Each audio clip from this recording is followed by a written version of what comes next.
The call came late on a summer night in July 2013. It was Jaimie Parsons, a distressed young man, reporting his adoptive sister Erica missing. His voice shook as he recounted the story his parents had been telling for nearly 2 years. Erica, they said, had gone to live with her biological grandmother in Asheville, North Carolina, during the winter of 2011. Yet, as he spoke, it became clear that Jaimie never believed them. I drove to the Parsons home the next day. From the outside, the modest house in Salisbury seemed quiet, unassuming. But there was something unsettling about it, a palpable tension in the air, as though the house itself harbored secrets it wished to keep. Casey and Sandy Parsons greeted us with wide eyes and nervous smiles.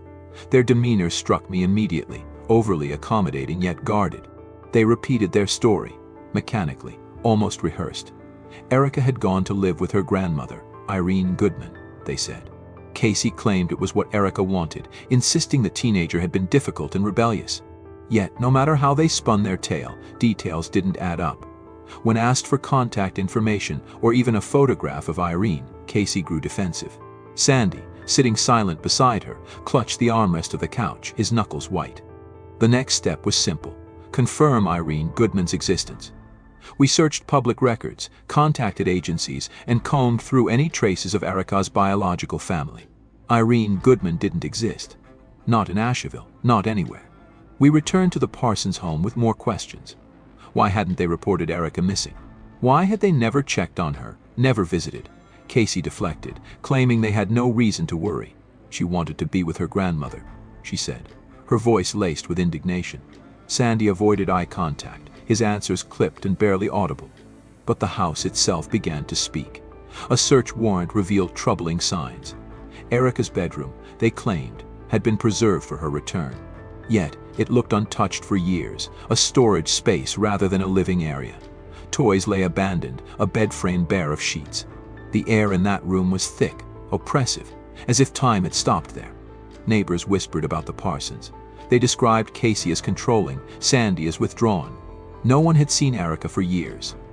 One neighbor recalled the girl's small frame and timid demeanor, how she rarely played outside. She always seemed scared, they said. The investigation widened. We spoke with Erica's biological mother, Carolyn Parsons, who painted a heartbreaking picture of her daughter's early life. Financially unable to care for Erica, Carolyn had placed her with Casey and Sandy, believing they would give her the stable home she couldn't provide. Carolyn's grief was palpable as she recounted how Casey and Sandy had slowly cut off all contact with her after the adoption. Then there was Jaimie. He described the last time he saw Erica, December 2011. She was pale, weak, and struggling to breathe. He remembered her pleading, "I can't breathe." Casey had barked at her to go back to the corner. The next morning she was gone. When Jaimie asked about her, his parents said they'd dropped her off in Asheville. But the unease in Sandy's eyes told a different story. He looked like he'd seen a ghost, Jaimie told us. Floorboards were pried up. The backyard was excavated. Every inch of that property was combed for answers. But Erica wasn't there. Rumors spread in the community, each more chilling than the last. Some spoke of late-night digging in the Parsons' yard. Others mentioned strange plastic totes that disappeared from the property around the time Erica was last seen. As days turned into weeks, tips flooded in. People claimed to have seen Erica at gas stations, along highways, even begging by the roadside. None of these led anywhere. The FBI joined the case, offering resources and expertise, but the trail remained cold.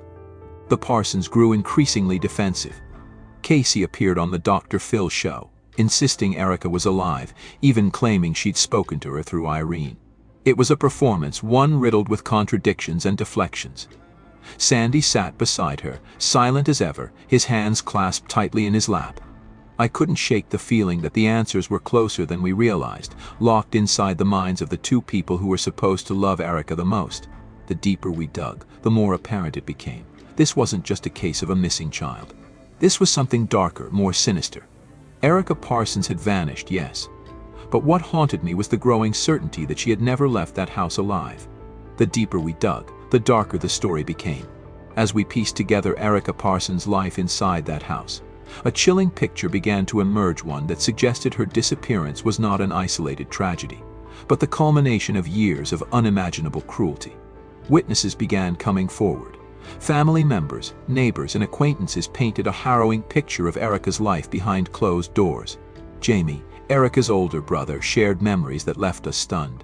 He described how Casey would punish Erica with friendly reminders, a euphemism for bending her fingers back until they nearly snapped. He spoke of belts and remote controls wielded with force, leaving bruises on Erica's fragile frame. And then there was the corner, a place where Erica was forced to stand for hours, sometimes days, as punishment. She wasn't allowed to sit with us during meals, Jaimie confessed, his voice trembling. She had to eat alone, if she was allowed to eat at all. Medical records corroborated the abuse. At just 13 years old, Erica's growth was severely stunted. Her bones showed the length and density of a 9-year-old child. This wasn't just a failure to thrive, it was the result of deliberate and sustained starvation. Social services had intervened before. Records revealed multiple complaints filed against the Parsons over the years. Teachers and neighbors had reported bruises, malnourishment, and odd behavior. Yet, time and again, Erica was returned to her adoptive parents, their promises of reform taken at face value. The system failed her, over and over. As we combed through old case files, we found something chilling. Erica had once been removed from the Parsons' custody and placed with a relative. During her time away, she had gained weight, begun to smile, and seemed to thrive. But Casey and Sandy fought to get her back, and she was returned to them within months. Why? That question gnawed at me. The answer, as it turned out, was more sinister than I could have imagined. In the course of our investigation, we uncovered evidence of financial fraud. The Parsons had continued to collect adoption assistance payments and food stamps for Erica long after she disappeared. It was federal fraud, plain and simple, and it gave us a way to separate Casey and Sandy. When we arrested them on 76 counts of fraud and identity theft, Casey maintained her icy composure. She denied everything. Sandy, on the other hand, crumbled. He shifted uncomfortably in his seat, his eyes darting around the room as though the walls were closing in. It was clear Casey held the reins in their relationship, but Sandy's demeanor suggested there was more he wanted to say. The turning point came in 2016, 3 years after Erica's disappearance was reported. Sandy finally broke his silence. Sitting across from me in a cold interrogation room, he began to cry. For the first time, his stoic facade cracked, and the truth began to spill out. "Erica's gone," he whispered.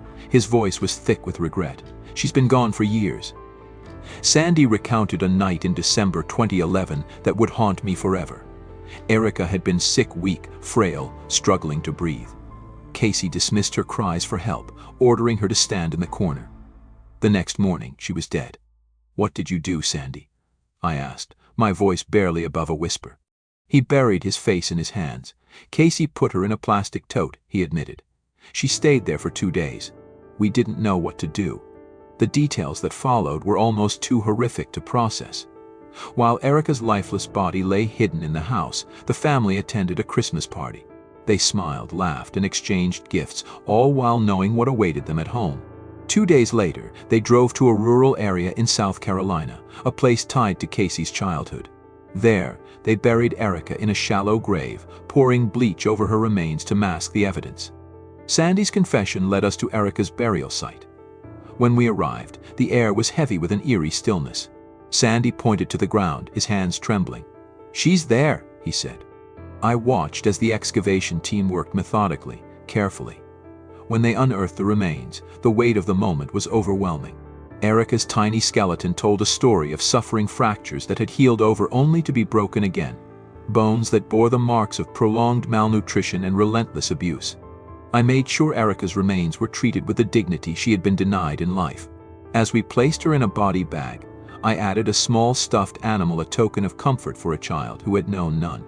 Sandy's confession gave us the answers we needed, but the full extent of Erica's torment was still to come. The medical examiner's report, the forensic analysis, the accounts from those who knew her, all of it painted a picture of a life defined by cruelty, neglect, and heartbreak. Erica Parsons was silenced in life. But in death, her story began to speak louder than ever, and it was our duty to ensure that her voice would not be ignored. Sandy's confession was a key breakthrough, but the weight of the evidence needed to hold Casey and him accountable was far from complete. In the days following the recovery of Erica's remains, our investigation delved into the horrifying reality of her life, a childhood stripped of joy and overshadowed by systematic abuse. The autopsy confirmed what I'd feared. Erica's small, fragile bones bore the hallmarks of relentless violence. Multiple fractures, some healing, some fresh, spanned her body, her ribs, shoulder blades, and limbs. The breaks told a tale of ongoing brutality, of injuries inflicted with enough force to shatter and maim. Her growth was stunted to such a degree that, at 13 years old, she had the bone structure of a child years younger. This was a child who had been starved, beaten, and isolated. The coroner's findings were damning. Erica's death wasn't a tragic accident. It was the result of prolonged and intentional abuse. The forensic evidence was a stark counterpoint to Casey's repeated denials. This wasn't a family dealing with a rebellious teenager. It was a house of horrors where Erica had been systematically tortured. We turned to Erica's surviving siblings, now adults, for further insight. Jaimie, Erica's older brother, became a critical voice in the case. The memories he shared were devastating, a window into the sheer cruelty Erica endured. Casey called it friendly reminders, he said bitterly. But there was nothing friendly about them. She'd bend Erica's fingers back until they nearly broke. Jaimie described how Erica was punished for the smallest infractions, made to stand in a corner for hours, even days. She was often denied food as a form of control, watching as her siblings ate while she went hungry. And when the beatings came, they were indiscriminate and savage. We weren't allowed to talk to her, Jaimie admitted, his voice cracking. She was treated like she didn't exist. Photographs of Erica from those years painted a haunting picture. In family snapshots, her siblings appeared carefree, their smiles wide and unburdened. But Erica was often caught in the background, standing apart, her body language closed off, her face a mask of quiet suffering. The contrast was stark and heartbreaking. The psychological manipulation Casey employed extended beyond Erica to the entire family. She wielded her authority like a weapon, silencing dissent and ensuring that no one dared intervene. Sandy's subdued demeanor during the interrogation began to make sense. He had been complicit, but Casey was the one in control. But even as the pieces of Erica's torment came together, one question loomed large: why? What drove Casey and Sandy to such unimaginable cruelty? Financial gain emerged as a possible motive. The Parsons had continued to collect Erica's adoption assistance payments long after her death, defrauding the government of thousands of dollars. They had also collected food stamps in Erica's name, even as they deprived her of nourishment in life. It was a bitter irony that the very system designed to protect children had unwittingly incentivized Erica's exploitation. As we unearthed more evidence, the extent of Casey's deceit became even clearer. For years, she had spun a web of lies to hide Erica's fate, feeding falsehoods to friends, family, and even law enforcement. When questioned about Erica's absence, she crafted elaborate stories about a grandmother in Asheville, a Facebook connection that never existed, a rebellious teenager who didn't want to come home. These lies had shielded her from suspicion, allowing her to continue her life as if nothing had happened. The community's reaction to these revelations was one of collective horror. Erica's story struck a deep nerve, sparking outrage and grief. Vigil after vigil was held in her memory, and her name became a rallying cry for justice. Strangers who had never met her felt an almost familial connection, their hearts breaking for the little girl who had been so cruelly silenced. Yet, for all the attention the case received, there was a painful awareness that the system had failed Erica. The reports filed with social services, the teachers who had voiced concerns, the neighbors who had seen the bruises, all of it had fallen through the cracks. Erica's death was not just a tragedy, but a damning indictment of the institutions that should have protected her. As investigators, we felt that weight keenly. Each piece of evidence we uncovered, each testimony we recorded, was a reminder of the life that had been lost. We were determined to build an airtight case, one that would ensure Casey and Sandy faced the full measure of justice. The federal fraud charges were just the beginning. As the evidence mounted, we moved to charge them with Erica's murder. It was a case that would shock even seasoned prosecutors, a story of betrayal and brutality that defied comprehension. But for us, it wasn't just about legal victories. It was about giving Erica the voice she had been denied, about ensuring her story would not be forgotten. And as the trial loomed, we prepared to lay bare the full extent of the Parsons crimes, a chilling reminder of what happens when cruelty goes unchecked, and a call to action for a society that had let Erica down. The trial of Casey and Sandy Parsons was a culmination of years of investigation, heartache, and relentless pursuit of justice for Erica. As the courtroom proceedings began, every detail of Erica's tragic life and death was laid bare, forcing the world to confront the horrors she had endured. The prosecution wasted no time presenting the evidence. The courtroom was silent as the autopsy report was read, detailing the litany of injuries Erica had suffered over the years. Each fracture, each mark, and each bruise told a story of relentless and systematic abuse. Photographs of her skeletal remains, fragile and riddled with signs of malnourishment and torture, were shown to the jury. The medical examiner described the chronic injuries that had been inflicted on Erica, including healed and rebroken fractures, emphasizing the prolonged and intentional nature of her suffering. Testimonies from family members painted an equally grim picture. Jaimie Parsons, Erica's older brother, took the stand and spoke with a mixture of anger and sorrow. He recounted the beatings, the starvation, and the isolation Erica endured at the hands of their parents. "She was never treated like one of us," Jaimie said, his voice trembling. "She was punished for things that didn't make sense.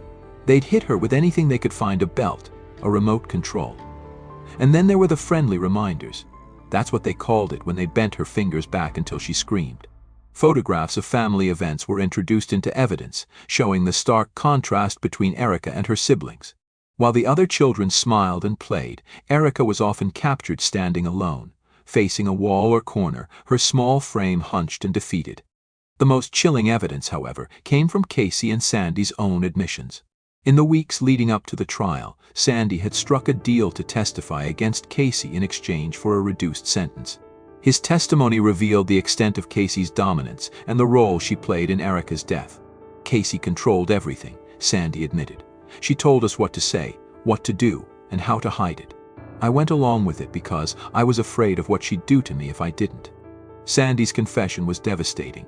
He described the night Erica died, detailing how Casey had coldly placed Erica's lifeless body into a plastic tote and carried on as though nothing had happened.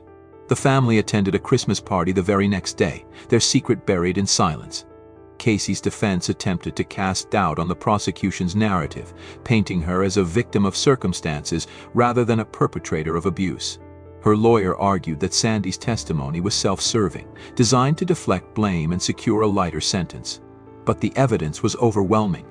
The jury heard about the couple's financial motivations, how they had continued to collect Erica's adoption assistance payments and food stamps long after her death. Bank records showed the money being used for personal expenses, painting a damning picture of greed and callousness.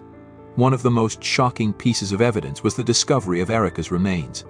Forensic experts described the condition of the shallow grave, the bleach poured over her body in a crude attempt to destroy evidence, and the plastic tote that had become Erica's final resting place. Detective Moose, who had overseen the recovery, testified about the moment they found Erica. "I made sure she wasn't alone," Moose said, his voice heavy with emotion. "We left the bag open so she could finally see the light. She deserved at least that much." The courtroom was silent as the prosecution played clips from Casey's interviews. Her cold demeanor, her repeated denials, and her refusal to show any remorse struck a chord with the jury. Even as the evidence mounted against her, Casey's lack of empathy was on full display. "I don't know why everyone thinks I'm a monster," she said in one recording. "Erica was just difficult. She didn't fit in." The closing arguments from the prosecution were powerful. They painted Casey and Sandy as the architects of a life defined by suffering, using their authority as parents to control, harm, and ultimately silence Erica. They reminded the jury that this was not a case of neglect or accidental harm, but of calculated cruelty and systematic torture. "Erica didn't have a voice in life," the prosecutor said. "But today we give her one in death, and we demand justice." The jury deliberated for hours, weighing the mountain of evidence against the Parsons. Finally, the verdict came: guilty. Casey Parsons was convicted of first-degree murder, child abuse, and concealing Erica's death. Sandy Parsons, who had already pled guilty to lesser charges, faced additional years behind bars. The sentencing was both a relief and a heartbreak for those who had fought for Erica. Casey received life in prison without parole, a sentence that reflected the gravity of her crimes. Sandy, while receiving a reduced sentence for his cooperation, would still spend decades in prison, with parole eligibility at an advanced age. As the trial concluded, Erica's advocates, family members, and the community took a moment to reflect. Justice had been served, but the scars of Erica's story would linger. Her life, though tragically short, had become a rallying cry for change, a call to strengthen child welfare systems, to hold abusers accountable, and to ensure that no child would ever endure what she had. In the quiet of the courtroom, as the Parsons were led away in handcuffs, one thought remained: Erica's story had been silenced for too long, but it would never be forgotten. Her memory would endure as a testament to resilience, a demand for justice, and a hope for a better future. The Parsons case left an indelible mark, not just on the community but on the entire nation. The horrifying details of Erica's life and death highlighted glaring failures in the systems designed to protect children. Her story, though tragic, became a rallying point for advocates, legislators, and ordinary citizens to demand accountability and change. The public outrage that followed the case was palpable. People from all walks of life came together to honor Erica's memory and ensure her death would not be in vain. Candlelight vigils were held across the state, and her funeral was attended by hundreds of mourners who had never met her but felt compelled to pay their respects. Erica's story had touched hearts and ignited a collective determination to improve the systems that had failed her. One of the most pressing issues the case underscored was the lack of oversight in homeschooling. After Erica was removed from traditional school and enrolled in the Parsons unregulated homeschool, she essentially disappeared from public view. Advocates for stricter homeschooling regulations pointed to Erica's case as a devastating example of how children can fall through the cracks. Proposals to implement periodic welfare checks for homeschooled children gained traction, though they faced significant opposition from homeschooling organizations. The child welfare system also came under intense scrutiny. Despite multiple reports of abuse, Erica was returned to the Parsons home after a brief stay with her aunt. Critics argued that social workers lacked the resources and authority to intervene effectively, leaving Erica vulnerable to further harm. Calls for increased funding, better training for child protection workers, and more stringent follow-up procedures became central to the reform movement inspired by Erica's case. Community leaders and lawmakers alike began pushing for changes in adoption policies and post-adoption support systems. Erica's case demonstrated how adoptive parents could exploit financial benefits intended for the child's welfare. Proposals were introduced to ensure greater transparency and accountability in how such funds were used, with periodic checks to confirm the well-being of adopted children. Erica's story also forced law enforcement agencies to reevaluate their approach to missing children cases. The initial delay in reporting Erica's disappearance allowed the Parsons to craft and maintain a web of lies for years. Training programs were updated to emphasize the importance of immediate and thorough investigations, even when the missing child's guardians claim they know their whereabouts. The case had a profound emotional impact on those involved in the investigation. Detectives, social workers, and prosecutors who worked tirelessly to uncover the truth about Erica's fate often described her case as one of the most haunting of their careers. Many of them channeled their grief and frustration into advocacy, speaking out about the systemic changes needed to prevent similar tragedies. At the national level, Erica's story inspired organizations to increase awareness about child abuse and neglect.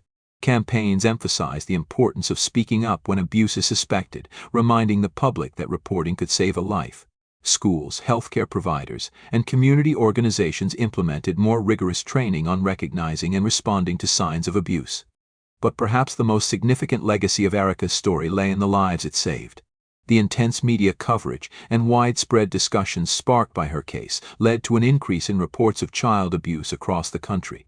While this revealed the alarming prevalence of the issue, it also meant more children were rescued from dangerous situations. Erica's surviving siblings, though deeply scarred by the abuse they witnessed, also became advocates for change.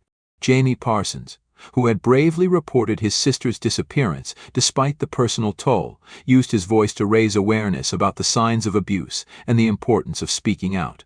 He often spoke of Erica's resilience, describing her as a symbol of strength, even in the face of unimaginable suffering. The court's decision to sentence Casey and Sandy Parsons to decades behind bars provided some measure of closure for the community. However, it was clear that true justice for Erica extended beyond the courtroom. It was about ensuring no child would ever endure what she had, about creating a society where every child feels safe, loved, and valued. As Erica's story continued to be shared, her name became synonymous with resilience and the fight for justice. Her grave, once a lonely symbol of her tragic end, became a place of remembrance and reflection. Flowers, stuffed animals, and handwritten notes from strangers adorned her resting place, each one a testament to the profound impact her life had on others. In the end, Erica's legacy was one of hope, a hope that her story would inspire change, protect the vulnerable, and remind the world of the importance of compassion and vigilance. While her life was cut tragically short, her story would continue to resonate, a powerful reminder of the work still needed to create a safer, more just world for all children.